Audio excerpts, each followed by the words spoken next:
Welcome to Learning Thursdays. I'm Dean Hale with the OASAS Learning and Development Unit and your host for today's presentation. Today's presentation is titled Xylazine, an Overview, and our presenter is Dr. Ramsey, Chief of Medical Services for New York State OASAS. Dr. Ramsey will be joining us in just a moment. First, a word about Learning Thursdays. Learning Thursdays are offered to behavioral health professionals as a free learning opportunity with the goal of improving the knowledge and skills of the New York State substance use disorder workforce as we strive to improve the lives of individuals needing prevention, treatment, and recovery services. A goal of Learning Thursdays is to support the professional development of the treatment, prevention, and recovery workforce. We do this by offering regular presentations that are relevant to today's substance use disorder treatment professional. As always, if there are any questions, comments, or suggestions, please feel free to contact us at the Learning Thursdays mailbox. You can use the same mailbox to express an interest in providing a future Learning Thursdays program.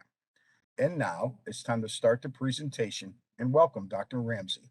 Thanks so much, Dean.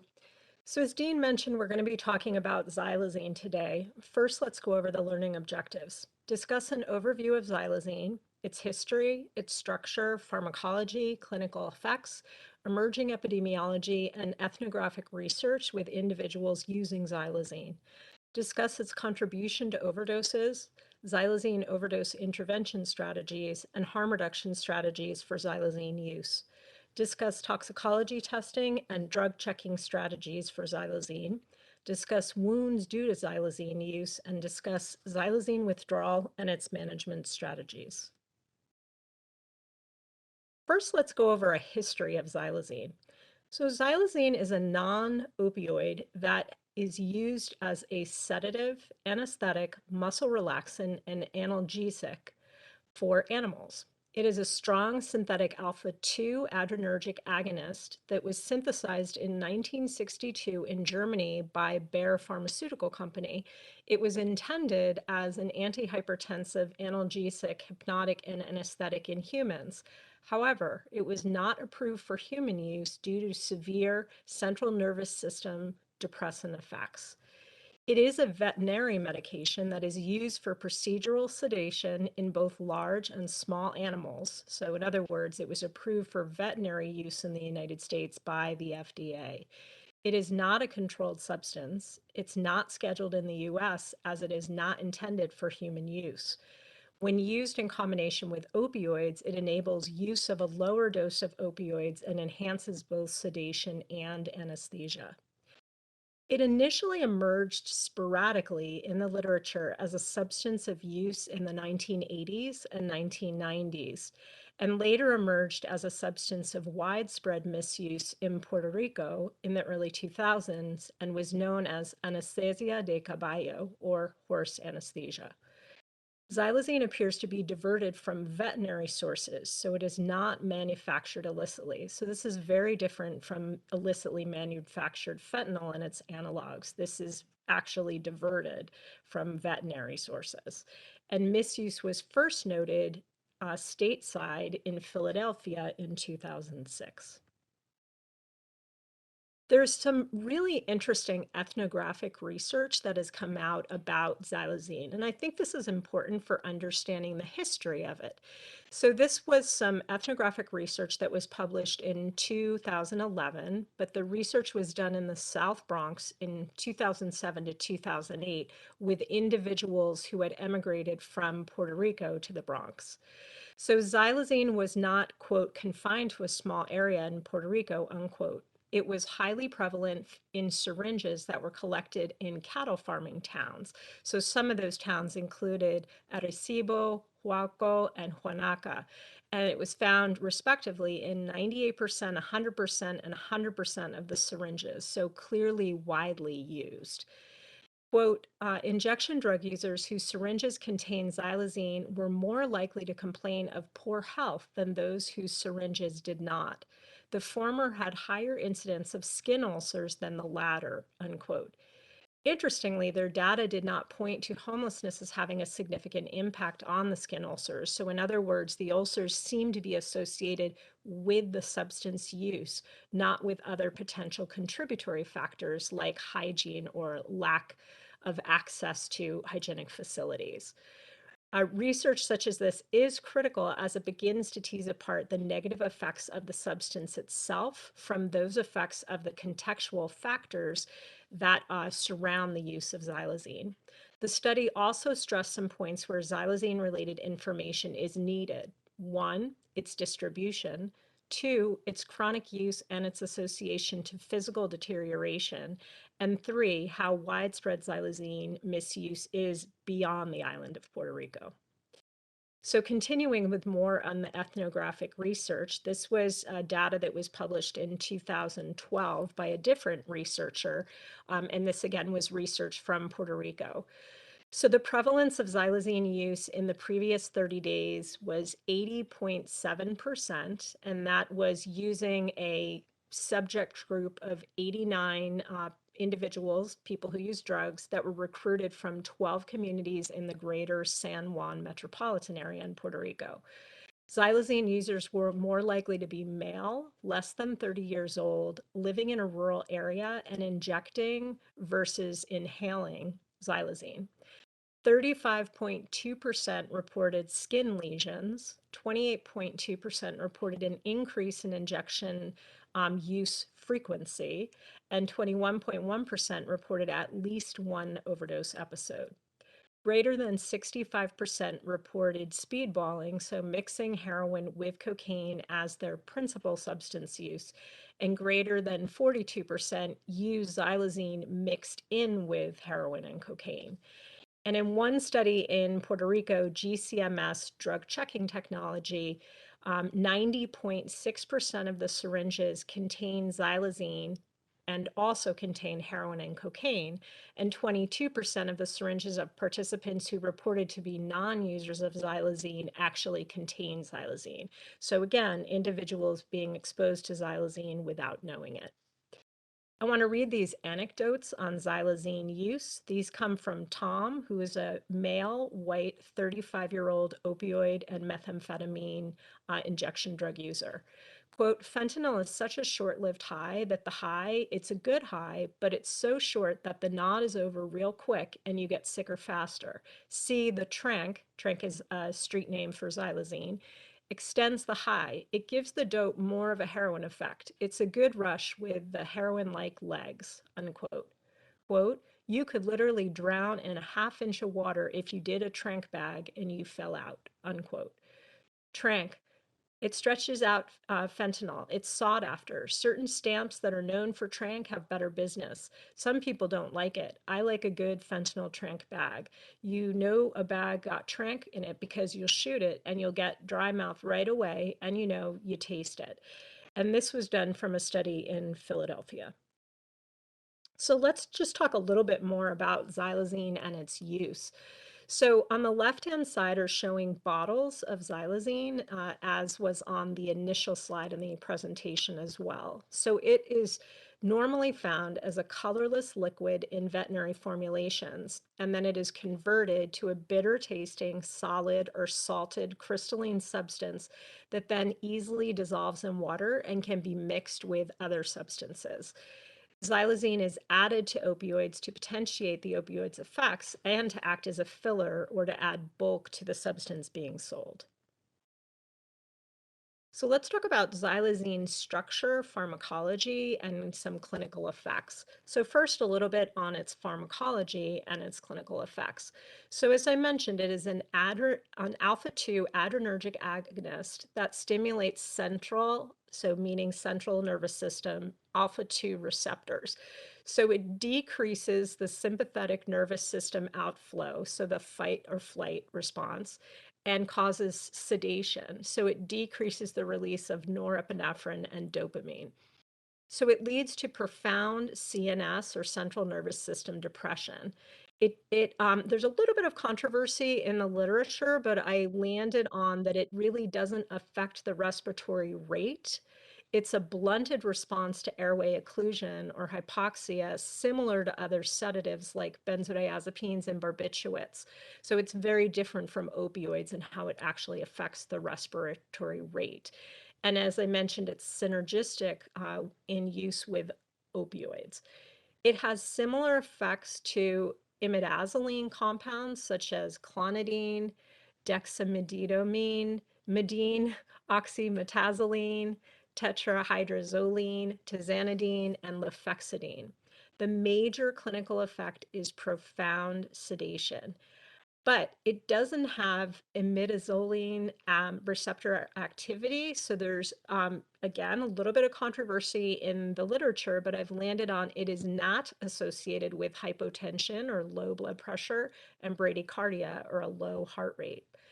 It has an increase in vagal tone that's reported in the veterinary literature, and it acts on alpha-2 receptors in pancreatic beta cells, inhibiting insulin release, which leads to hyperglycemia, so high blood sugar during use, but then you get a reaction of hypo or low blood sugar after you use it.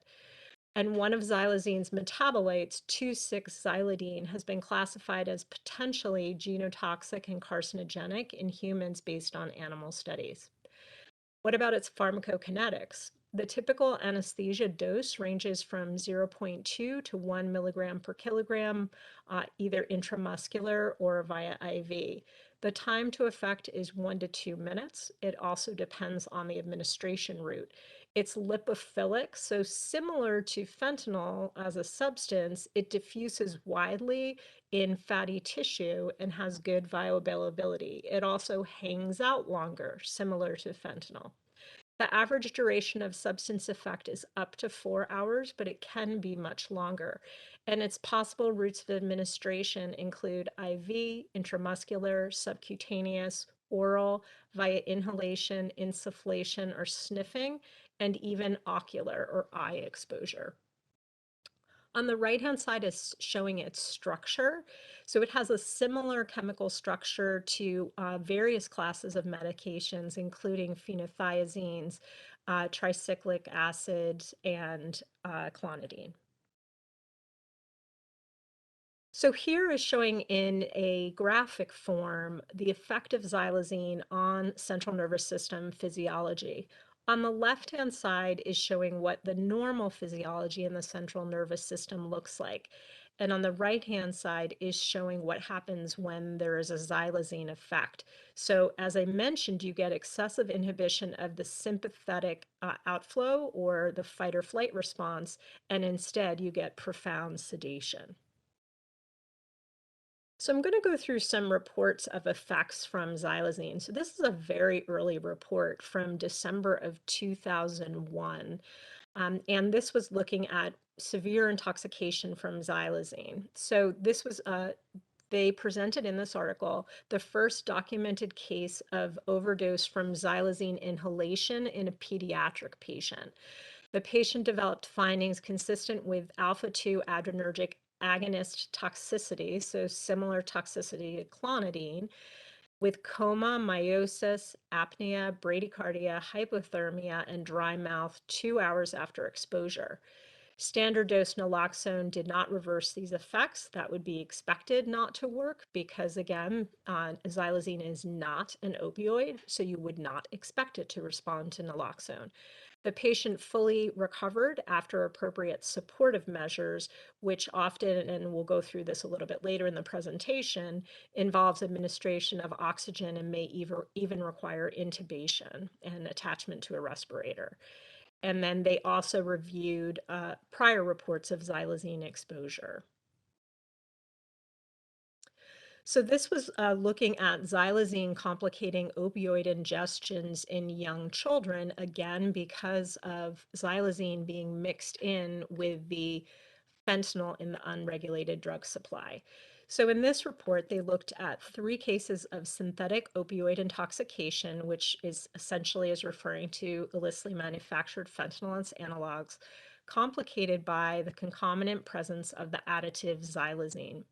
So 3 exposed children presented with severe signs and symptoms, 2 of whom experienced cardiac arrest, a need for continuous naloxone infusion, again to address the opioid component, or multiple naloxone doses, or mechanical ventilation to treat respiratory failure after their exposures. So their conclusions were that pediatricians should be aware of sentinel drug trends among adults, including the emerging types of illicit, synthetic, or counterfeit formulations of recreational substances, because children may be harmed because of accidental or intentional exposure. Pediatricians should be competent to recognize common toxidromes and be aware that signs and symptoms may be potentiated by synergistic novel additives or polysubstance exposures. And importantly, standard urine drug screens may not detect synthetic opioid derivatives or contributing additives, so that diagnosis will require specialized toxicology testing. So we're going to talk about some of these problems that we experience with not anticipating xylazine as we move through the presentation. This is just a summary of an anecdotal overview from the field. So this is looking at xylazine use and reported complications from people who use drugs. So number 1 is overdose, heavy sedation, or what we would call a heavy nod. So especially in the first 20 to 30 minutes after use, anecdotally, about 80% of individuals are completely knocked out when they use xylazine, especially when xylazine is mixed with fentanyl. There's also idiosyncratic reactions in about 20% of individuals who don't get knocked out and therefore probably like the effect of xylazine because it potentiates the opioid that they're using. So a question mark is it similar to ketamine? So in other words, super sedating, but doesn't change respiration rate. Another thing to keep in mind is that a heavy nod off or unconsciousness could be dangerous for the individual if it's unexpected. They can become the victim of violence or sexual assault or robbery. Individuals can be immobilized for hours at a time. As I mentioned, the typical effect is about 4 hours, but it can last actually many hours longer than that. So complications could include rhabdomyolysis, which could lead to kidney failure, compartment syndrome, again, when you are compressing a limb for a long period of time, DVTs or deep vein thrombosis or clots in the limbs, skin breakdown, and shallow breathing that doesn't respond to naloxone, as we've said, because it is not an opioid. Skin ulcers is the next complication, and it's similar to barbiturate missed injection reaction. So visually, it could look like an immune reaction below the surface of the skin, but there's often significant necrosis or dead skin. So literally black skin that has died. We don't clearly understand the pathophysiology of xylazine wounds. It is not a systemic vasculitis or something that's affecting the bloodstream. It is a local injury and requires local care, but these are often large, severe, and poor healing wounds. I mentioned briefly the hyperglycemia followed by hypoglycemia. So this is a rapid drop in blood sugar immediately after use, and a quick rebound after the xylazine wears off. So there's a concern, obviously, in individuals who have diabetes, particularly. And then anemia. So there are case reports of cases of severe anemia in individuals using xylazine, sometimes with the manifesting symptoms of weakness, fatigue, confusion, or feeling cold. The working hypothesis is that xylazine binds to hemoglobin in the bloodstream and decreases efficiency of the distribution of oxygen. In the veterinary literature in horses, it does support a side effect of anemia after administration of xylazine. So let's go through again some of the epidemiology around xylazine. So xylazine in the drug supply is following a multi-year progression of appearing increasingly in the unregulated drug supply. So over the last decade, the number of novel psychoactive substances, or NPS, has increased in the unregulated drug supply. And they have been increasingly replacing the historical heroin supply in parts of the US and Canada. So first we had heroin, then we had heroin and fentanyl, then heroin, fentanyl, and carfentanil, and atazolam, then heroin, atazolam, isotoniazine, and other nitazines, and then flualprazolam, xylazine, brorphine, O-DMST, and a variety of substances from the U series of opioids. So what does all this mean? So it means that the drug supply has become increasingly more toxic, more unpredictable, and dangerous. So now I'm going to go over some of the epidemiology of xylazine showing up in detections in the drug supply. So this particular graphic is looking at the number and percentage of xylazine detections in polysubstance exhibits seized where the primary substance detected was fentanyl or heroin. So this looks over a period of time in Pennsylvania among seizures. So these are typically DEA seizures. And this was looking between 2010 and 2019. And you can see that the percentage with the xylazine detected is represented by the sort of grayish line. That has increased considerably over time. So while no polysubstance seizures contain xylazine between 2010 and 2013, 5% contained xylazine in 2015, 9% in 2017, and 25% in 2019. This is a busy slide, but this is looking at the quarterly drug checking reports from CSFRE. So this is looking at drug supply assessment and drug checking in Philadelphia, Pennsylvania, and looking at it with respect to novel psychoactive substances, or NPS. So on the left-hand side, it's showing you when you think you're buying cocaine, what is actually in it. When you think you're buying heroin or dope, what is actually in it. And so what you're seeing is a lot of added substances, of which xylazine is a very common one in Philadelphia. And on the right-hand side, it's looking at drug checking. So actually, there are two types of drug checking. There's point of care drug checking, which can advise individuals who are planning to use a substance what is actually in their substance. So again, they can make evidence-based decisions on what they may want to do or not with that particular substance. And then there's surveillance drug checking, which is something that's sent off to a laboratory and gives the community a sense of what is found in their substance supply. So in this substance supply, you can see that, again, someone may think that they're buying heroin, but it may have many other substances in it, including xylazine, including benzodiazepines, including novel synthetic benzodiazepines, as well as other substances. So this comes from a drug checking quarterly report from Q3 in 2022 from Philadelphia. And so I'm just going to go over the summary and key findings. So there were 219 samples that were tested between May and September of 2022, and fentanyl xylazine, which per street lingo would be called trank dope, proportions varied greatly. So the average fentanyl purity was 11.7%, but you can see there was a wide range. The average xylazine purity was 33.8%, but again, a wide range. Most dope samples, 91%, contained fentanyl and xylazine. Synthetic cannabinoids such as K2 or spice remained dynamic and unpredictable. Counterfeit Xanax, or alprazolam tablets, tested positive for clonazepam, and cocaine purity varied greatly. So the average was 37.8%, but again, with a wide range. So this is looking at the discussion of xylazine on Reddit. So looking at that graphic, you can see that the online mentions of xylazine have just grown exponentially. So particularly between the time period of October of 2021 and April of 2022, you can see that it really increased chatter on Reddit. This is data out of Canada. So this is looking at Health Canada's drug analysis service.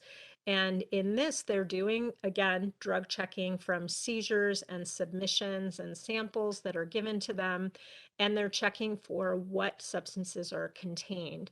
So these are xylazine samples reported per month, starting in 1 of 2020 through 5 of 2022. So you can see that increasingly you're seeing a wide variety mixed within a substance. So some contain novel benzodiazepines, some contain fentanyl, and no novel benzodiazepines, and some have both, but very few have neither.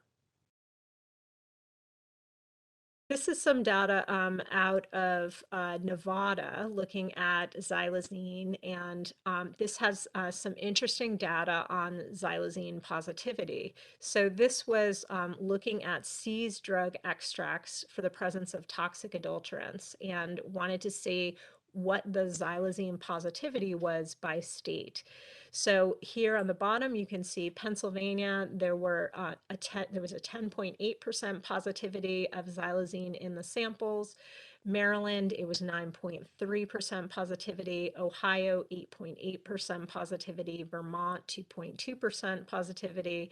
And Kentucky, 0.5% positivity. And on the right-hand side, again, it's looking at syringe testing in both the United States and Puerto Rico and looking at what percentage of syringes tested positive for xylazine.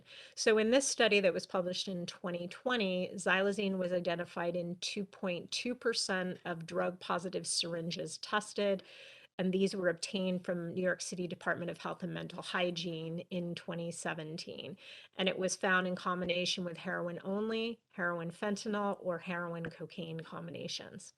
In another study that was published in 2008, xylazine was found in 37.6% of used syringe collections.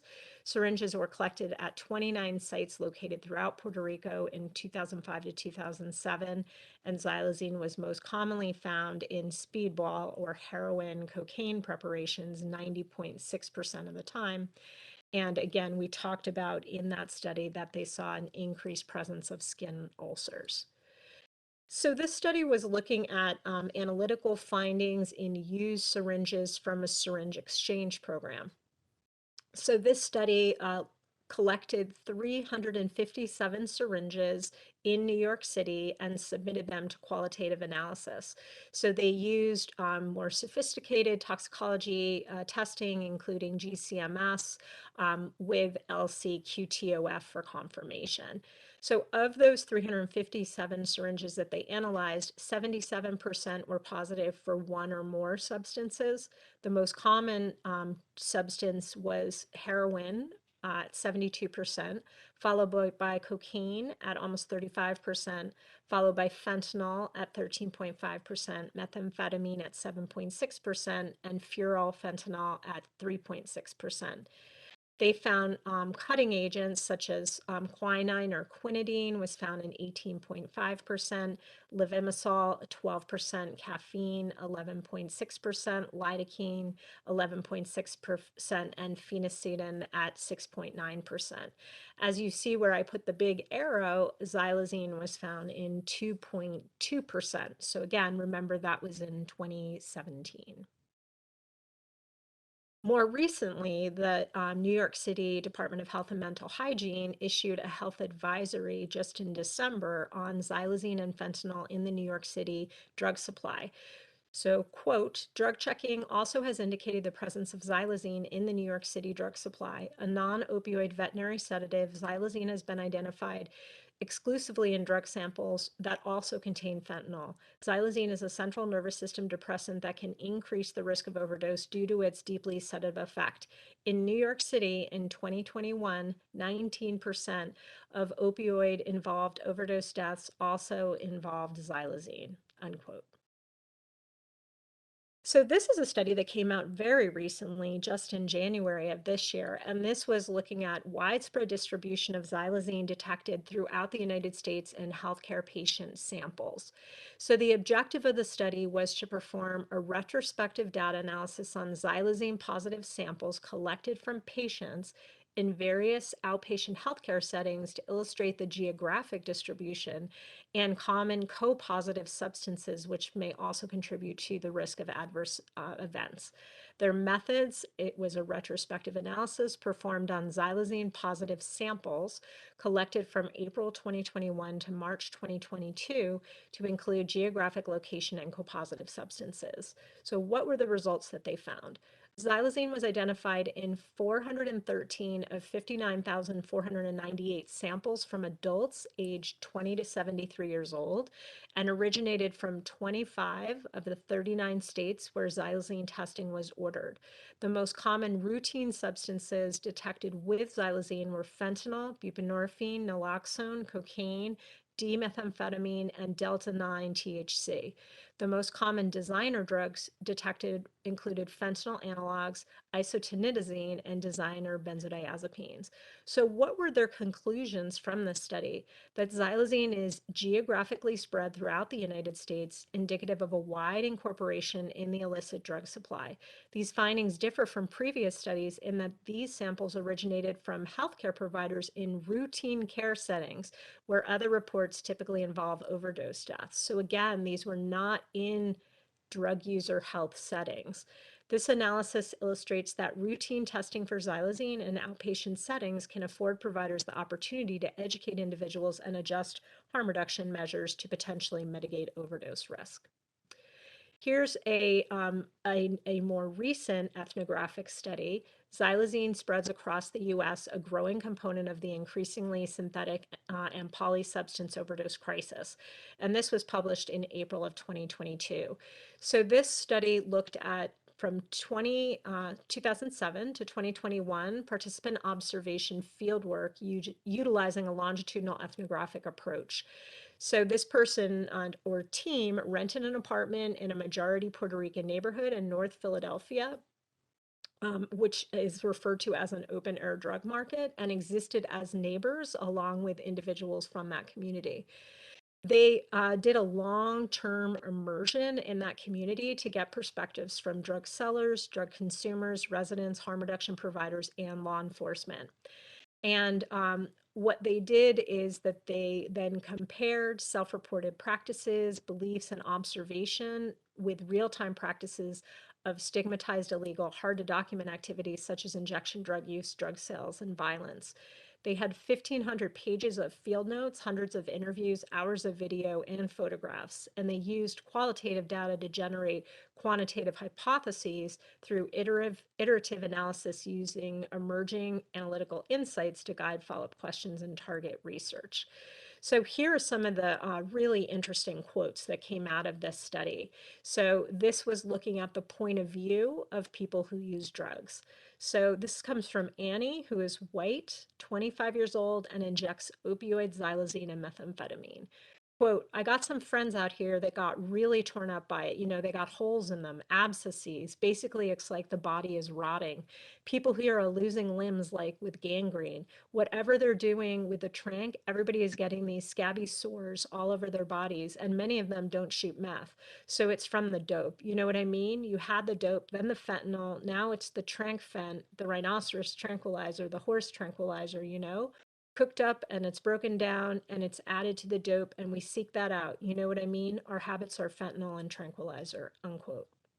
Second quote, there are all kinds of weird cuts that are coming up now. You really can't know what you're getting these days. I stay with the same people every time I buy. I try to limit some of that. So I go overdo the name redacted because it's pretty good and never has any tranq in it. Tranq causes people to black out and causes amnesia. People do dangerous stuff they wouldn't normally do, like walk in front of a car, and they don't even realize what's going on. They're in a whole other world. And if you fuck it up and miss the vein, your whole arm turns black. Oddly enough, I would think that nobody would want to use it, but some people specifically seek bags that have tranq in it or what they think is tranq. Laughing, unquote. These are quotes coming from the harm reductionist, so a harm reduction worker point of view. Quote, people have been talking about it, xylazine, as a cutting agent or as a way of cheating drug users for a long time, but the intentional addition of high amounts of xylazine to help give fentanyl legs, increase the duration of effect, really started increasing since maybe 2019. And that's when we started to see way more people coming in with necrotizing skin and soft tissue issues. The amount of medical complaints related to xylazine was pretty astounding and terrifying. Xylazine wounds are a whole other kind of just horror.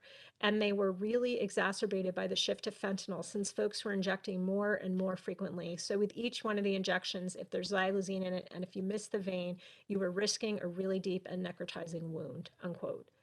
Next quote.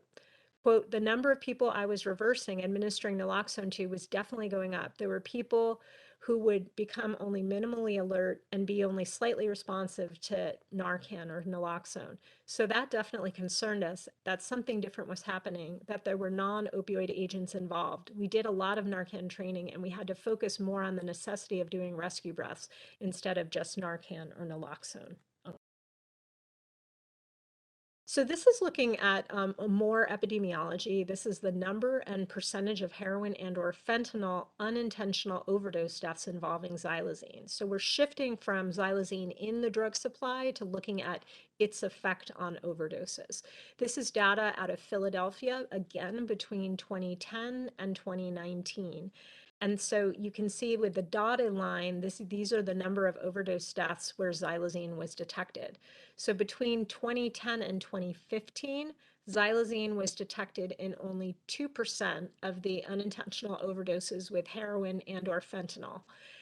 This increased to 11% in 2016, 10% in 2017, 18% in 2018, and 31% of the overdose deaths in 2019.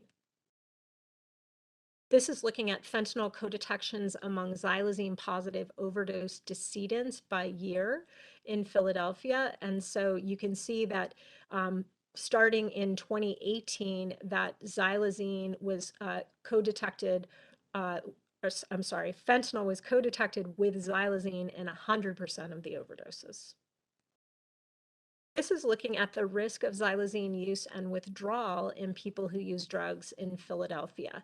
So as we mentioned, in 2021, 91% of samples of purported heroin or fentanyl from Philadelphia also contained xylazine, making it the most common adulterant in the unregulated drug supply. This is looking at and contrasting the prevalence of benzodiazepines compared to xylazine among all overdose decedents in Philadelphia between 2010 and 2020. So you can see that prior we had far more benzodiazepine co-detections, but that has been decreasing over time. And you can see that xylazine is going to surpass the presence of benzodiazepines. This is from Notes in the Field from the MMWR out of the CDC, and this is looking at xylazine-related deaths in Cook County, so which contains Chicago, Illinois, between 2017 and 2021. So on the left-hand side, you can see the number of xylazine-involved deaths and how that has increased significantly over time, particularly in 2021. And you can see on the right-hand side, percentage of fentanyl-involved deaths, again, has increased precipitously in that time period. This is also from the MMWR, and this is looking at xylazine identified as an emerging novel substance in drug overdose deaths in Connecticut from 2019 to 2020. So xylazine-associated deaths occurred primarily among males, so almost 81%, and non-Hispanic white persons, 74%. Mortality was highest among persons aged 25 to 34-year-olds, so 28.1%, followed by those aged 35 to 44, 26.7%, and then greater than 55, 23.3%. So 57% of xylazine-associated deaths occurred at home, which was also the predominant location of overdose, so over 75%. 26% of the deaths occurred at the hospital, and naloxone was administered 18.5% of the time. 67% of the decedents had a prior history of substance misuse. based on drug paraphernalia found at the location of the overdose, routes of administration were injection first at 39.7%, followed by unknown 29.5%, snorting 15.1%, smoking 13.7%, and ingestion 4.1%.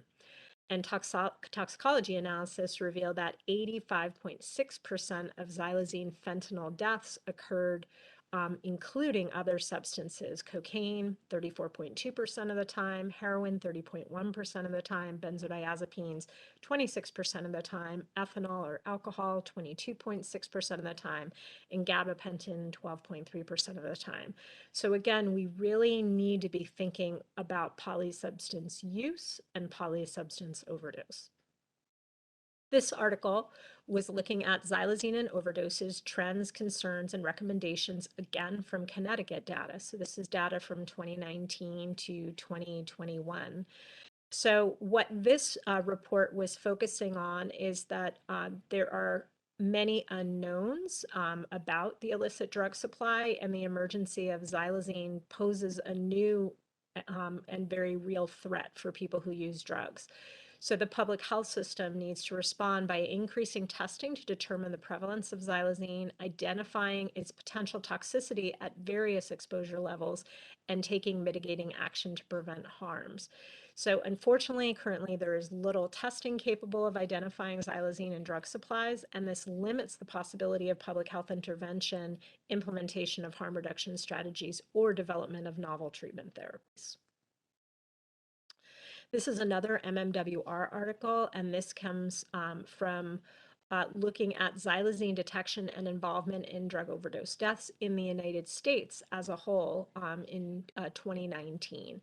So xylazine was found to be present in 1.8% of all overdose deaths in the United States in 2019, and it was listed as a cause of death in 64.3% of deaths in which it was detected.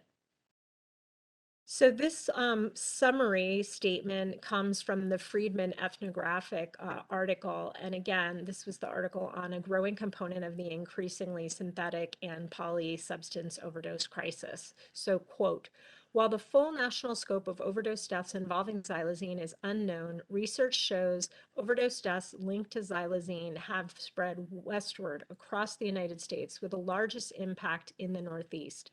From 2015 to 2020, the percentage of all drug overdose deaths involving xylazine increased from 2% to 26% in Pennsylvania. Xylazine was involved in 19% of all drug overdose deaths in Maryland in 2021 and 10% in Connecticut in 2020. This is, again, from that article. So they were looking at this study to see the impact of xylazine. So it was a mixed methods study that was meant to follow up on the observations by ethnographers in Philadelphia about xylazine in the drug supply. So this looked in 10 jurisdictions representing all 4 U.S. Census regions, and they found that xylazine was increasingly present in overdose deaths, so rising from 0.6% of deaths in 2015 to 6.7% in 2020.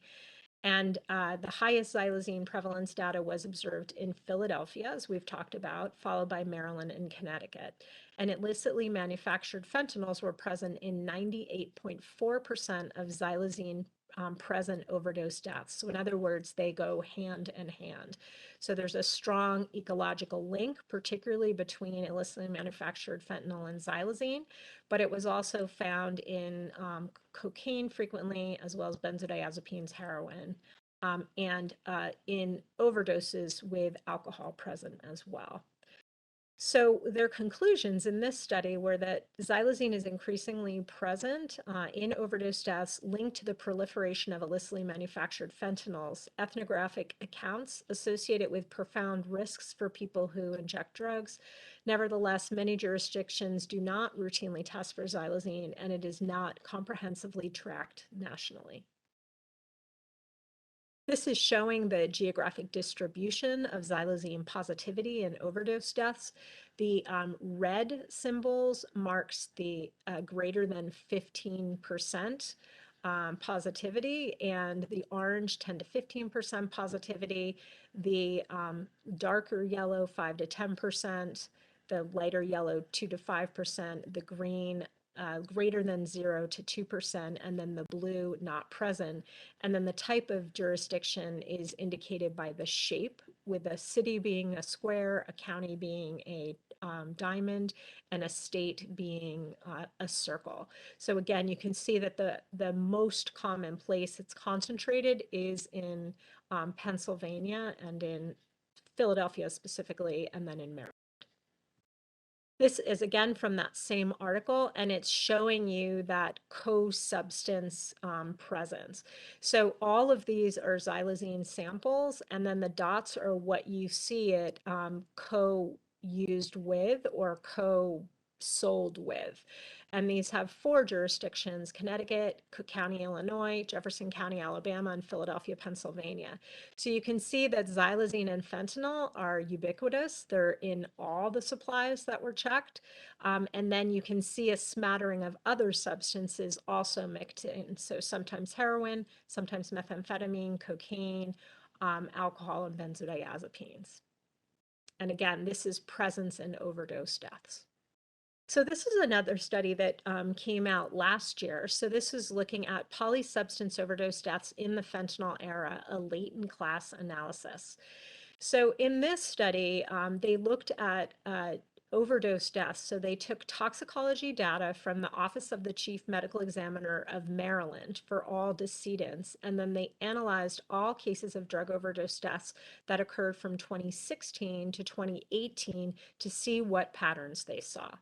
So fentanyl was involved in 71% of all drug overdose deaths, and the majority, 76% of these deaths, included multiple substances. 3 latent classes emerged. One was fentanyl, heroin, cocaine combo in 64%. 2, a fentanyl alcohol combo, 18%. And 3, prescription drugs, including opioids, benzodiazepines, and antidepressants, 18%. The fentanyl, heroin, cocaine class members were significantly younger, less than 30 years, female, and white compared to the fentanyl alcohol class users, but more male and non-white than the prescription drug class. And all of these differences between the groups of people who used these particular mixes of substances was clinically significant. So the majority of fentanyl-involved overdose deaths in Maryland involved multiple substances, and several demographic and geographic differences in these patterns emerged. So geographically targeted interventions that are tailored to reduce the harms associated with polysubstance use, including cocaine, alcohol, and prescription medications for different demographic groups, are warranted. So this study, which came out in 2022, looked at pharmacology review and prevalence and drug combinations in forensic toxicology casework. So in this study, they were looking at forensic toxicology and then looking at what kind of patterns that they saw in drug use combinations. So the prevalence and concentrations of xylazine in about 2.5 years of data from January 2019 to June 2021 of driving under the influence of drugs, or DUID, and medical legal death investigations, or MDI, cases were investigating, including other drugs detected in combination with xylazine. So over 170,000 cases were screened for xylazine, and 97% of these were classified as medical legal death investigations. So over the course of the study period, the prevalence and geographical spread of xylazine increased. So overall, 2.8% of the driving under the influence of drugs and 2.1% of the medical legal death investigation cases screened positive for xylazine. And 2 of those medical legal death investigation cases, which had high xylazine concentrations, were drug overdose suicides that did not involve any opioids. and opioids, primarily fentanyl or a fentanyl byproduct metabolite, were detected in 100% of the driving under the influence of drug cases and all but 2 of the medical legal death investigations. After opioids, stimulants, phytocannabinoids, and benzodiazepines were the most common drug classes detected in conjunction with xylazine in both the driving under the influence of drugs cases and the medical legal death investigations. So, what was their overall conclusion from this study? Xylazine exposure continues to increase mostly through the adulteration of illicit opioids. There is extensive overlap in the concentrations between living and deceased individuals, making it difficult to interpret the role of the drug specifically in medical legal death investigation or driving under the influence of drug cases without other case information. So xylazine is on the radar of Dr. Gupta at the ONDCP in Washington. So this was a press release from December 27th of 2022. He had a listening session with public and safety leaders on xylazine and efforts to address trends. So this was a listening session that was held with experts from several states and territories about trends they are seeing related to xylazine and efforts to address those trends. ONDCP is reviewing data on the use and effects of xylazine, and the voices of state, territorial, and local leaders are obviously critical sources of information. So participants described increases of xylazine in the illicit drug supply, both on its own and as an adulterant to fentanyl. In some jurisdictions, xylazine has been reported in large percentages of street opioid samples, and other locales are working to expand testing for xylazine to improve estimates of its local prevalence and impact. Several of the state and local officials noted that they were working to increase awareness about xylazine among persons who use drugs, substance use treatment and harm reduction providers, law enforcement, and the wider medical community. So xylazine overdoses, are they similar to overdoses due to the medication clonidine? So what are the characteristics of clonidine overdoses? So they are a common source of both adult and pediatric overdoses, and it's due to concurrent substance use disorder in adults. Clonidine is often prescribed to individuals to mitigate particularly opioid withdrawal symptoms. It's an off-label use of the medication, and often by accidental ingestion in children. So it is approved by the FDA for use as a therapeutic antihypertensive medication, and it can lead to sedation, meiosis, bradycardia, and hypotension in overdose. So clonidine is a central alpha-2 receptor, and it does have imidazoline receptor activity, which, as we mentioned early in the talk, xylazine does not. So what is the effect of an imidazoline 1 receptor? It has an antihypertensive effect, but these receptors are also responsible for bradycardia hypotension in clonidine overdoses. The central alpha-2 receptor agonist activity leads to sedation, the effect that we see in xylazine. So transient hypertension from peripheral alpha-2 stimulation causes vasoconstriction, and meiosis is caused by alpha receptor agonism in the eye. So interestingly, it says naloxone has been used to reverse sedation with mixed response and some controversy. That's because, again, xylazine is not an opioid, nor is clonidine. So we wouldn't anticipate that naloxone would work on them. So clonidine-mediated hypotension leads to minor endogenous opioid release, and imidazoline 2 receptors potentiate opioid receptors, hence why they were trying naloxone in these overdoses.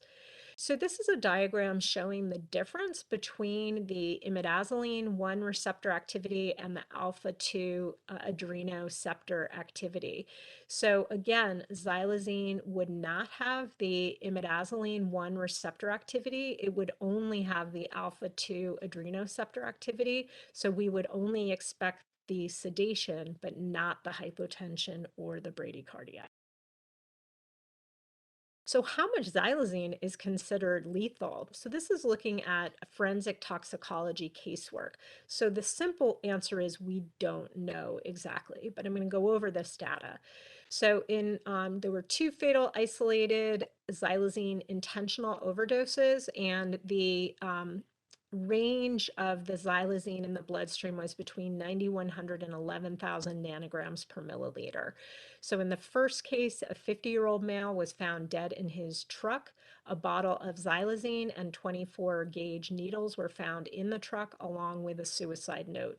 A femoral blood sample contained 9,100 nanograms per milliliter of xylazine. So again, this was an intentional suicide with xylazine only. A 38-year-old female was found dead in a hotel room. The decedent worked at a racetrack which is how she acquired xylazine. So again, it's a diverted veterinary medication. And the mean concentration was 34 nanograms per milliliter for the other 3,077 cases. So 3,074 of 3,079 medical legal death investigation cases of xylazine also contain fentanyl or fentanyl metabolites. So it's difficult to tease out the xylazine component to the death versus the fentanyl component. In fatal cases with both opioids and xylazine present, xylazine concentrations ranged from 5 to 1,700 nanograms per milliliter. In one case, a non-fatal attempted suicide case report, a 27-year-old farmer with a 1.5 gram injection, the highest plasma concentration achieved was 4,600 nanograms per milliliter. So again, if you look up at the samples at the top of this, examples at the top of this slide, those intentional overdose deaths were successful, for lack of a better word, between 9,100 and 11,000 nanograms per milliliter. But in this attempted suicide case, of a level of 4,600 nanograms per milliliter was not successful. So even at concentrations in excess of 1,500 nanograms per milliliter, xylazine overdose may not be fatal if patients receive prompt medical attention, which again often involves oxygen administration and intubation. So let's talk about xylazine overdose intervention and management. So as mentioned earlier in the presentation, the mechanism of action is a blunted response to hypoxia due to sedation and the potential for airway occlusion or need for intubation. So how should we manage this in the field? So pre-EMS, we should give naloxone, as xylazine is often found co-used with opioids. So we want to treat the opioid portion of the overdose with naloxone. Wait 2 full minutes before giving an additional naloxone dose. Put people in the recovery position, which is showed here on the upper right-hand corner, and do airway maneuvers. So a head tilt, chin lift to try to clear the airway if the tongue is occluding the airway, and do rescue breathing. And there should be a low threshold for EMS involvement. EMS, once they arrive, would have access to a continuous pulse oximetry, airway monitoring and control, use of ambu-bags or bag valve masks, oral and nasal and airways, oxygen, and intubation as needed.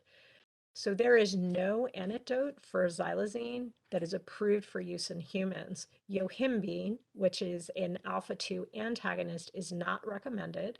It's a veterinary medication that's used in human research, very rarely used in humans for erectile dysfunction, but it is not recommended in humans for a xylazine overdose reversal. Antipamezole is not an FDA-approved medication for use in humans. It is a veterinary medication. So xylazine overdose intervention and management, the myth of naloxone resistance. So there is a myth of naloxone resistance that is perpetuated in the media. So we have to recognize that many, if not most, overdoses are polysubstance overdoses. Naloxone only addresses the opioid component of the overdose.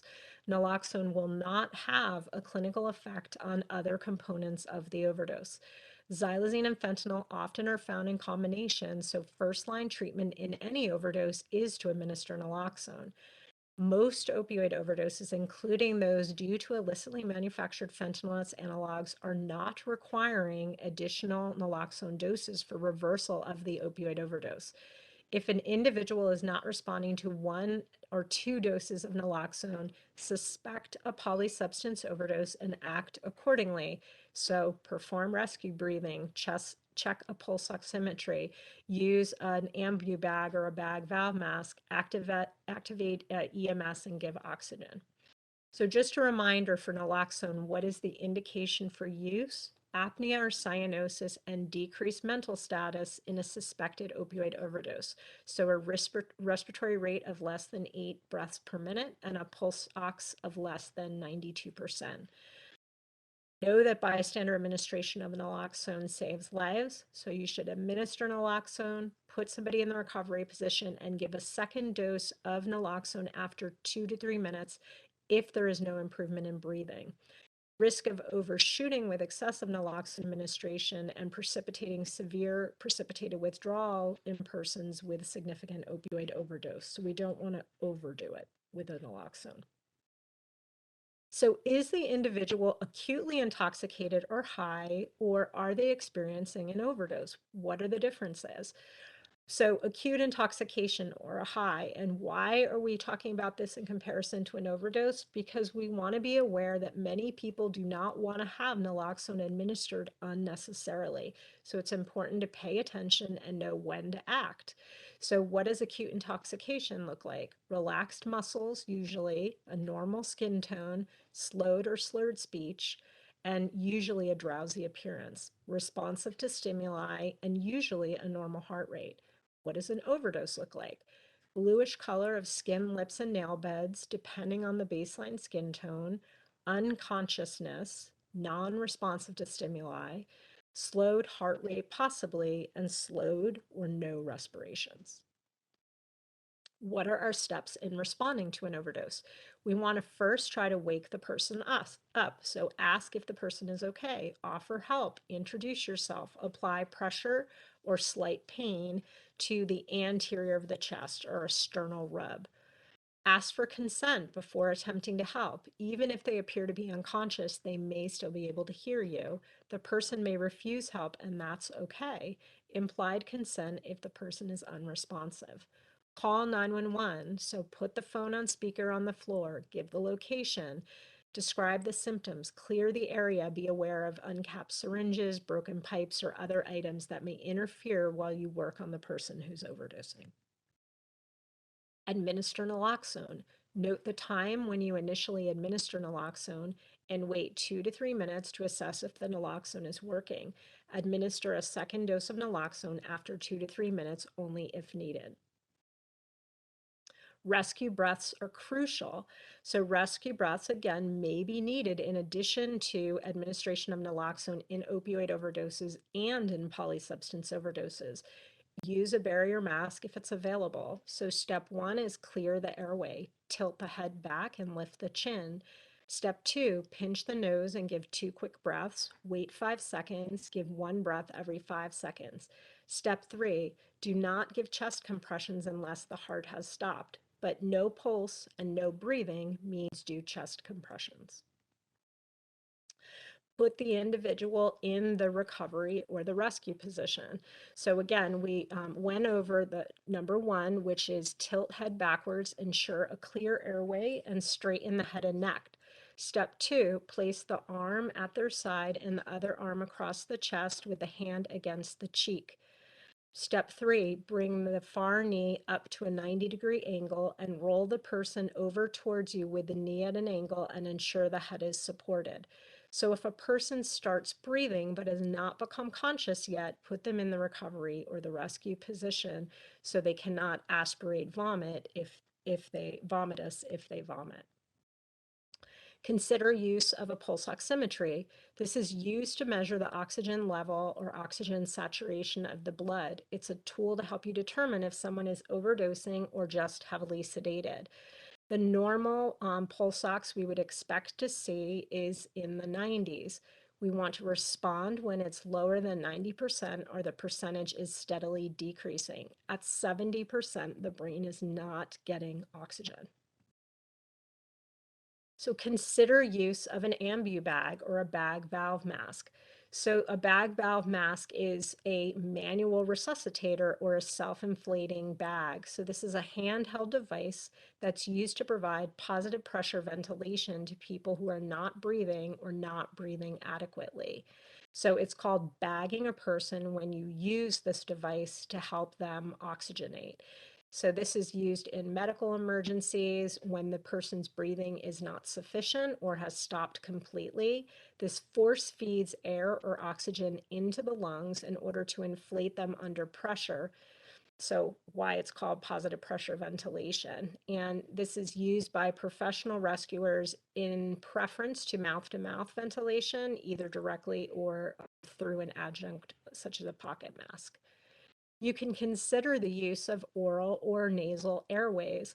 So oral airways are called oropharyngeal or OPA airways, and nasal airways are called nasopharyngeal or NPA airways. So these are, again, assistive devices that can be used to obtain and maintain an open airway. So the oropharynx, or the throat, is the primary site of upper airway obstruction in an unconscious or anesthetized patient. So in other words, the tongue could inadvertently block the airway and not be allowing any air to pass in. And so an OPA can be helpful in relieving or moving that potential obstruction out of the way and allowing air to move the mouth. So you want to perform a head tilt chin lift or a jaw thrust to try to open their airway, but if they're still not able to ventilate, you can place an OPA. And again, the NPA is used to keep the airway open through the nasal passage and can be used in patients who are conscious or semi-conscious. And again, it could be because of blockages that have occurred in the individual under the context of their use. So what do we anticipate in the context of a xylazine overdose? What are some possible clinical findings? Blood pressure instability, heart rate instability, heavy sedation, unconsciousness, or coma, respiratory depression or arrest, hyperglycemia with a rebound hypoglycemia, cardiac arrhythmias, meiosis or pinpoint pupils, hyporeflexia or decreased reflexes, severe central nervous system depression, and even possibly enuresis, which is urinary incontinence. What are some supportive care considerations for a person undergoing a xylazine overdose? Avoiding additional CNS depressants, giving oxygen, considering IV fluids, considering IV atropine. However, there is not clear data to support that. Ventilator assistance, possible intubation, consider IV insulin in case of hyperglycemia, consider EKG continuous monitoring, consider pulse oximetry continuous monitoring, replacement of potassium and magnesium. And of note, hemodialysis is not effective at removing xylazine due to its lipophilicity. In other words, it hides in the fatty tissue and you can't dialyze it out of somebody via the urine or the blood.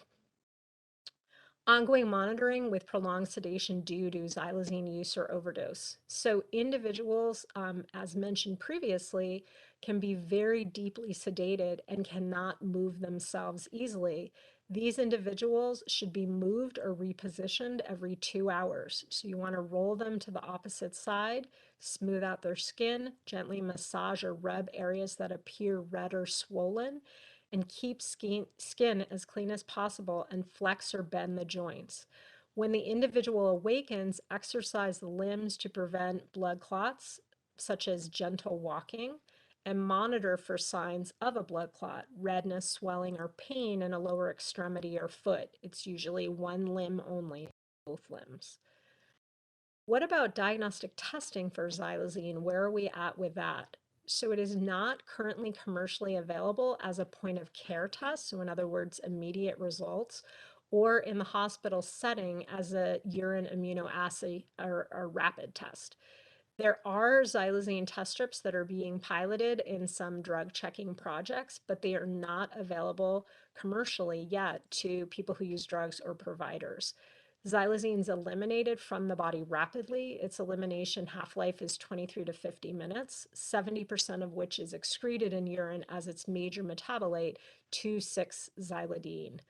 Xylazine can be detected in both urine and serum or blood via more sophisticated analytical techniques. So this requires a longer turnaround time, again, not a point of care test, and the average turnaround time is 7 to 8 days. And these methodologies include thin layer chromatography or TLC, gas chromatography mass spectrometry or GCMS, and liquid chromatography mass spectrometry or LCMS.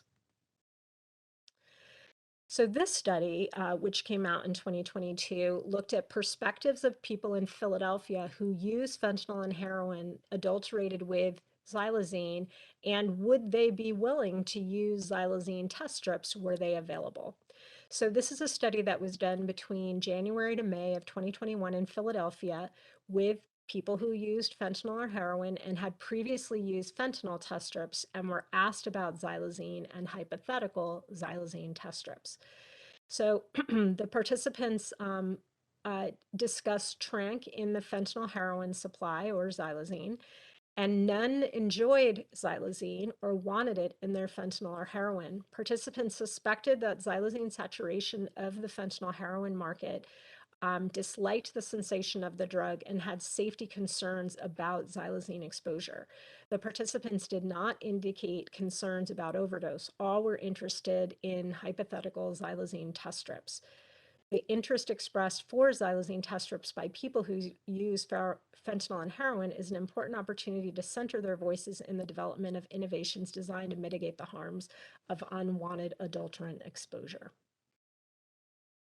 So this was from Twitter. This was tweeted by Christopher Maraff that BTNX, the Canadian company that popularized fentanyl test strips, releases an immunoassay test strip for xylazine. And that got 84 retweets, 9 quote tweets, and 234 likes back in November of 2022. But those strips are still not available in the United States. This is a study that came out in October of 22 that is the first validation testing study that I've seen done for xylazine test strips. So the xylazine test strips, again, not commercially available yet in the US. These came from Zhuangnan University from China to be assessed for use on drug samples. So authentic samples submitted for drug checking were also assessed as part of the evaluation, and the samples were powdered materials or residues. The samples were analyzed by GCMS or LCQ-TOF to identify the drugs and adulterants present prior to analysis using the test strips. So the summary is really the most important, is a total of 25 samples were analyzed. 20 samples contained xylazine. All 20 samples containing xylazine produced positive responses on the xylazine test strips. 5 samples did not contain xylazine, and all 5 samples produced negative responses on the xylazine test strips. So they are effective, which is great. So their conclusions from the study are that xylazine test strips can reliably produce presumptive results of the presence of xylazine in drug samples. The test strips produced true positives for all the authentic drug samples containing xylazine and produced true negatives for all samples without xylazine. Drug samples suspected or determined to contain high concentrations of diphenhydramine, which is name brand Benadryl, lidocaine, levimazole, MDMA, or ecstasy or Molly, or methamphetamine may produce a false positive for the presence of xylazine. So that's very similar to what we see with the use of fentanyl test strips with those same substances. Alternative methods may be required, in other words, different dilutional methods, to determine the presence or absence of xylazine in drug samples containing interfering analytes. Xylazine test strips are fit for the use in drug samples for the testing of xylazine for the time frame on. So now let's move into xylazine and skin ulcers or wounds. This study is showing in the graphic the number of hospitalizations for skin and soft tissue infections associated with substance use in Philadelphia between the years 2010 and 2019. You can see it's been quite a significant increase during that time period.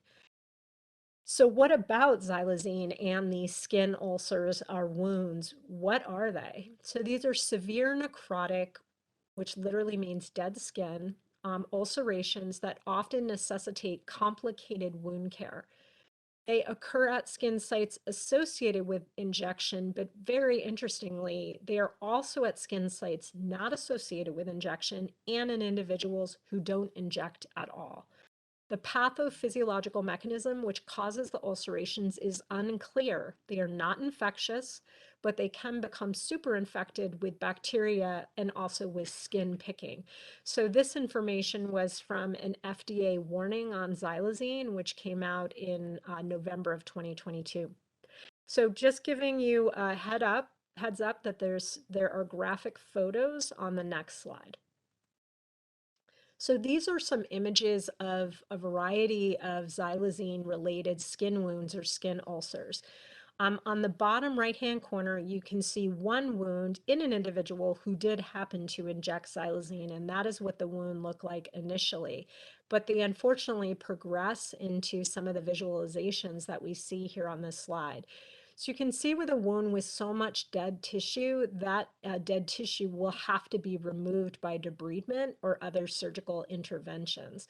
So these are very different from other forms of wounds that we've seen associated with injection drug use previously.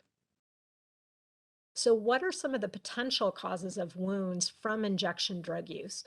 And this could be from other substances in addition to xylazine. So we can see what's called an obliterative vasculitis from repetitive injections, or what's called a shooter's patch. You can have a systemic vasculitis, which is causing a reaction via the bloodstream.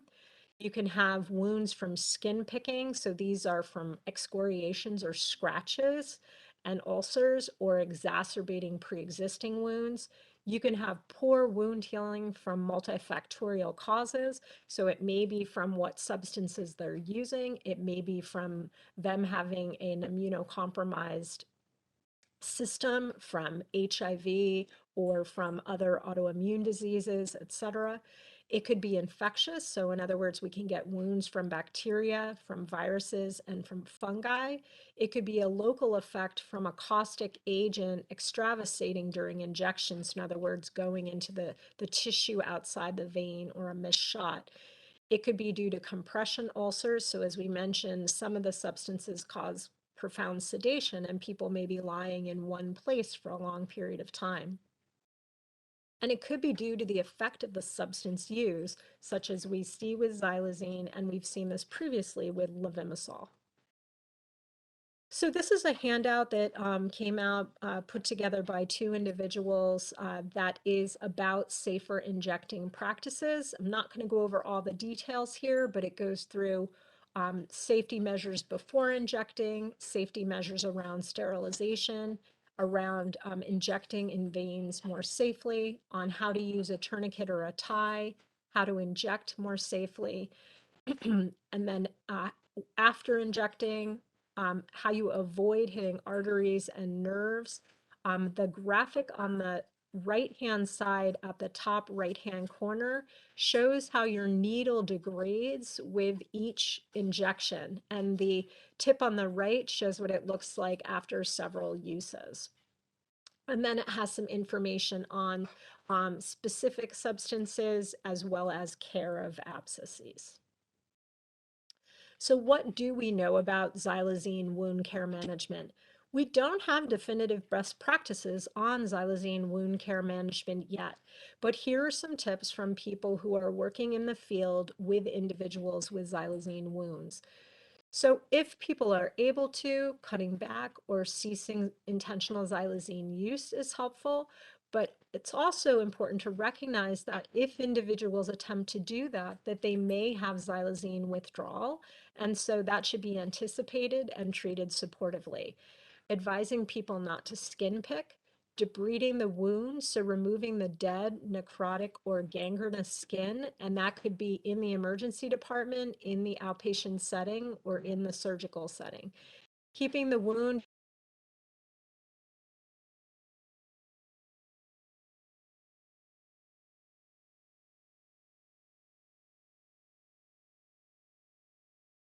acid being the main component of honey. And I have a picture of it there in the graphic in the middle. Applying silver sulfadiazine cream or ointment. So that's an antimicrobial topical agent that's often used to treat burns, or an antibacterial ointment to allay secondary bacterial infections.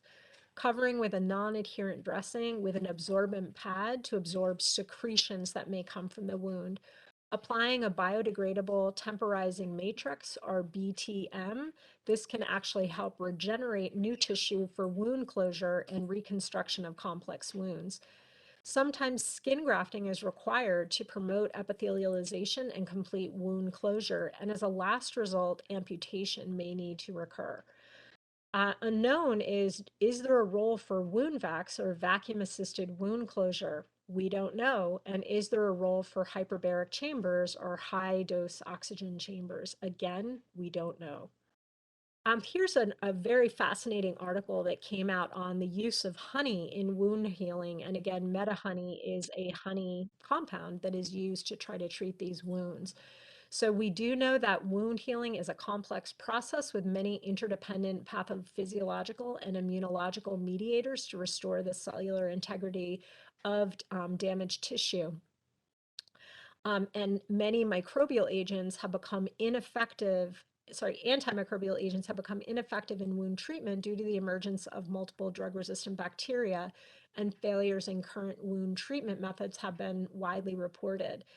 So for this reason, people have been looking for alternative therapies, and one of those is the use of honey as a wound treatment agent.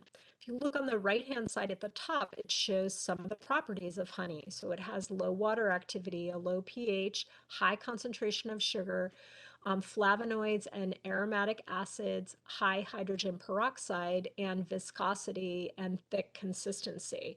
So honey is a safe natural substance, effective in the inhibition of bacterial growth and the treatment of a broad range of wound types. Honey comprises a wide variety of active compounds, including some of the ones I mentioned, such as flavonoids, phenolic acid, organic acids, enzymes, and vitamins, and may act to improve the wound healing process.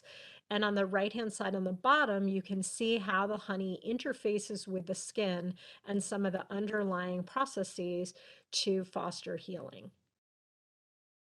What about xylazine withdrawal or xylazine withdrawal syndrome? So it is not a well-characterized syndrome. The primary symptom seems to be anxiety. There are not severe vital sign abnormalities, and there are no associated withdrawal seizures. The duration of symptoms typically lasts several days to several weeks, but the symptoms may be protracted. There are some similarities with clonidine and dexmedetomidine withdrawal.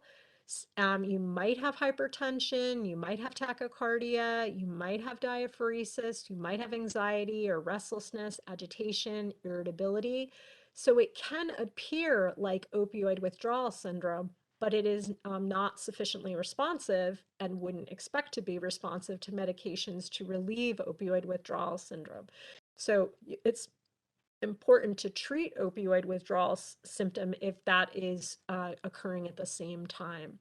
So currently there are no evidence-based recommendations for the management of xylazine withdrawal syndrome. So again, when we think about xylazine withdrawal management, which we want to always be keeping in mind, here are some tips. So be on the alert for xylazine withdrawal in individuals with opioid use disorder. Consider xylazine withdrawal in individuals with complex, protracted withdrawal symptoms not responding well to treatment with medications for opioid use disorder or adjunctive medications for opioid withdrawal syndrome, and or in individuals having difficulties initiating medications for opioid use disorder. There are no FDA-approved medications for the treatment of xylazine use disorder or for the management of xylazine withdrawal. Case reports have shown benefit in the use of other alpha-2 agonists such as clonidine, tizanidine, or dexmedetomidine to help control withdrawal symptoms. The Philadelphia Department of Public Health, based on the recommendations of local addiction medicine and toxicology experts, recommends considering the following medications for inpatient management for xylazine withdrawal: clonidine, tizanidine, dexamethasone, guanfacine, ketamine, gabapentin, pentobarbital, and benzodiazepines with caution. Just a point is to mention that clonidine and tizanidine their dose would be limited by secondary side effects such as hypotension and bradycardia. Other possible adjunctive therapies include antipsychotic medications and lofexidine. Lofexidine would also be dose limited due to secondary effects of hypotension and bradycardia. So depending on the severity of the symptoms and other present withdrawal syndrome, xylazine withdrawal could be managed in the medically managed, medically supervised inpatient rehabilitation or outpatient office-based setting. So this was a really interesting case. It's the only case report of a management of xylazine withdrawal in a hospitalized case patient. So in this individual, they were actually admitted for their wounds, but xylazine withdrawal became obvious upon admission.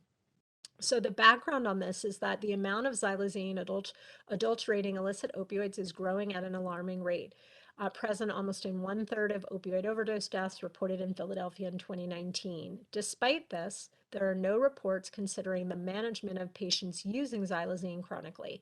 In particular, there are no reported cases detailing the management of xylazine withdrawal or exploring the potential for ongoing treatment for those in recovery from xylazine use. So in this case, they presented the case of a 29-year-old female with opioid use disorder and chronic xylazine use who was admitted to the intensive care unit for treatment of chronic lower extremity wounds thought to be due to xylazine injection. Her xylazine withdrawal was managed with a combination of dexamethasone infusion, phenobarbital, and tizanidine, and she was later transitioned to clonidine. By hospital day 4, she was no longer experiencing withdrawal symptoms. She was transitioned from full agonist opioids for pain to buprenorphine via buprenorphine microinduction or low-dose induction, and was ultimately discharged on buprenorphine, clonidine, and gabapentin on day 19 of admission. So importantly, they were able to keep this individual in care because they treated her concomitant xylazine withdrawal. There is more detail in this case that this patient had left AMA from multiple previous inpatient admissions at different facilities because she was not listened to, believed, or treated for her xylazine withdrawal.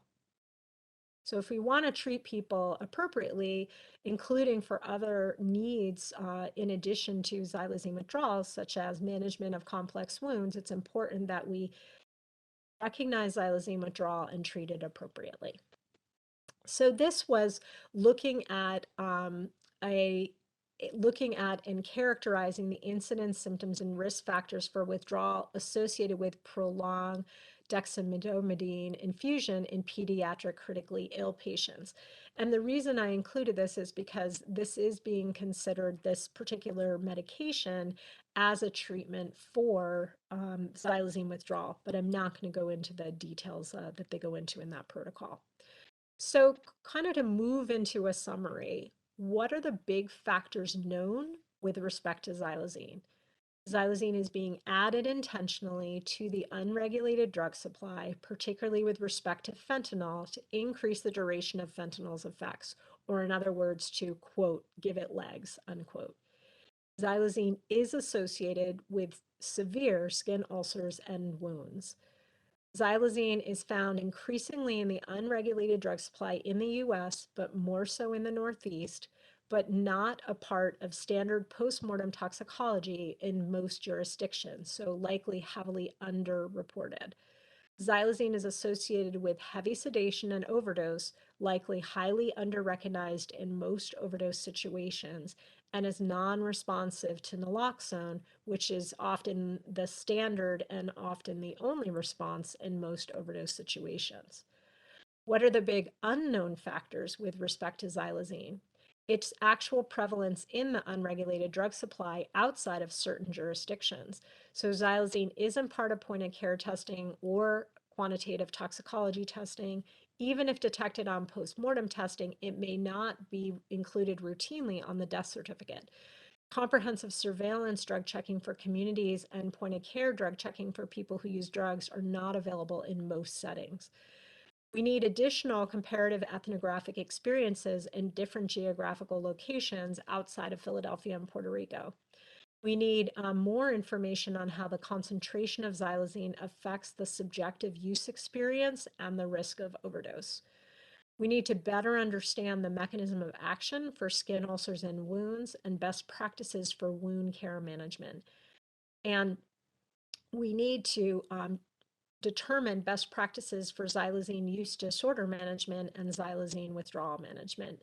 And we need to know more about the supply chain information. At what level does xylazine get added to the unregulated drug supply? So many individuals are advocating for a safe or a safer drug supply. What does that mean?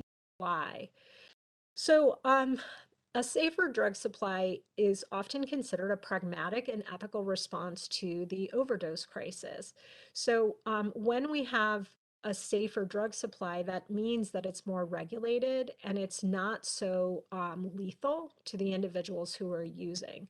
So, in other words, some jurisdictions in the world provide a safer supply of pharmaceutical drugs so that people are not unexpectedly coming across adulterants in the drug supply, which could either increase the lethality of what they're using and or cause these more significant medical complications. So what could a safe supply mean for people who use drugs? So currently there's significant diversity in the unregulated drug supply with more contaminants, which are often unknown and not tested for in the drug supply.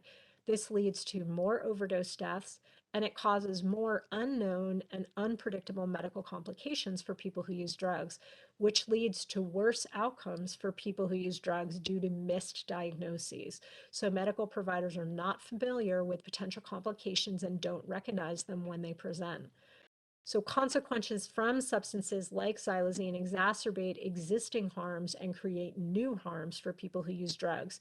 Due to xylazine skin ulcers and wounds, this leads to more amputations, more disfigurement, more sepsis, more endocarditis, more disability, more stigma, and more pain. And a safe supply potentially could eliminate many of the issues due to the unregulated drug supply. In the US, the concept of a safe supply is controversial, but it is utilized in Canada and parts of Europe.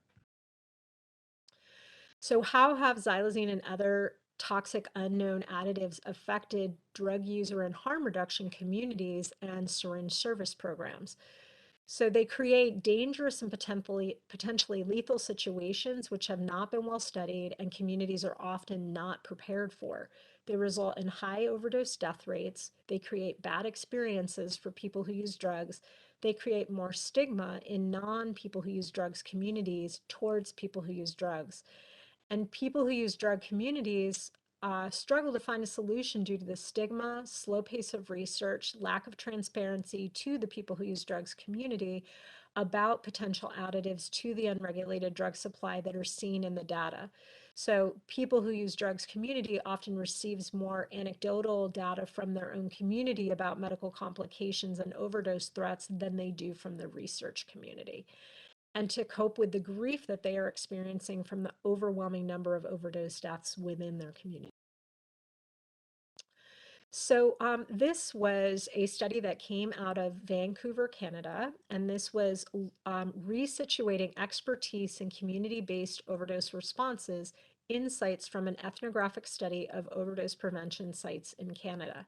So as a reminder, we know that there has never been a fatal overdose at any OPC. So in the United States, we call them overdose prevention centers. In Canada, they call them overdose prevention sites worldwide. So this was a study that drew on 20 months of ethnographic research in Vancouver, British Columbia between July 18 and March 2020. And they wanted to look at when an overdose happens in an overdose prevention site, how do the staff respond, and what have they learned from those responses that could be applied to overdose response in the broader population? So they found that the the staff response, their expertise was grounded in experiential knowledge acquired through their positionality as people who use drugs and members of a broad community of activists engaged in mutual aid. Responders became skilled in overdose response through frequent practice and drew on their experiential and embodied knowledge of overdose to provide care that was both technically proficient and responsive to the broader needs of people who use drugs, so protection from criminalization and stigmatizing treatment. So the take-home message that these researchers came to was that overdose prevention centers have developed sophisticated, nuanced responses to overdose, and we could take their lessons learned and apply them more broadly in other settings. So xylazine awareness is really the key here. So people who use drugs commonly report that their provider did not know about xylazine or had to Google xylazine. People who use drugs commonly perceive that their xylazine withdrawal is not being recognized or treated, particularly in inpatient, including rehabilitation settings. Patients are more likely to stay in care for treatment of their substance use disorder or their skin ulcer or wound or another medical complication if their withdrawal symptoms are managed and they are comfortable.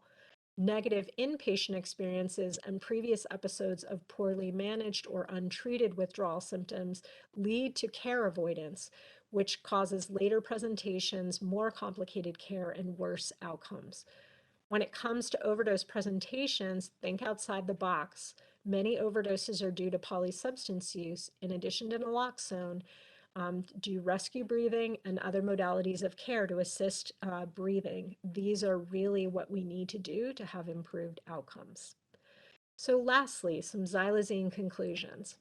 Xylazine's prevalence is likely underreported both in its geographic distribution and in its contribution to overdose deaths due to non-routinization of inclusion of xylazine in toxicology testing. Xylazine test strips recently underwent validation testing in the US, but are not yet commercially available in the US. Limited research on xylazine means that xylazine use disorder, physiological effects of xylazine with both acute use and chronic use are not well known, and best practices for the treatment of xylazine withdrawal and xylazine skin ulcers and wounds are not known. More research is needed. Xylazine use and withdrawal is under-recognized by treatment providers. Under recognition of xylazine use and withdrawal can contribute to poorer outcomes for people who use drugs with respect to engagement in care and adherence with care, so staying inpatient for treatment, and initiation on medications for opioid use disorder and other medication treatments.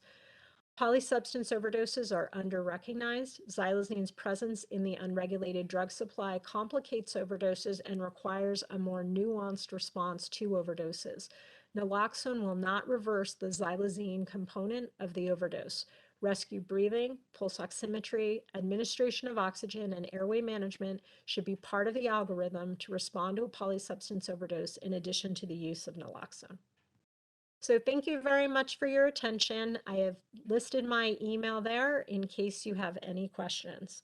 Back to Dean.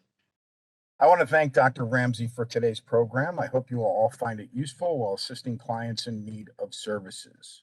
Your feedback is important to us. It helps us to know if we are meeting your educational goals and expectations. Once you have viewed the presentation in its entirety and completed the quiz, if prompted, please follow directions to access the SurveyMonkey website and take a moment to complete the evaluation. Once again, thank you for joining us and keep up the good work.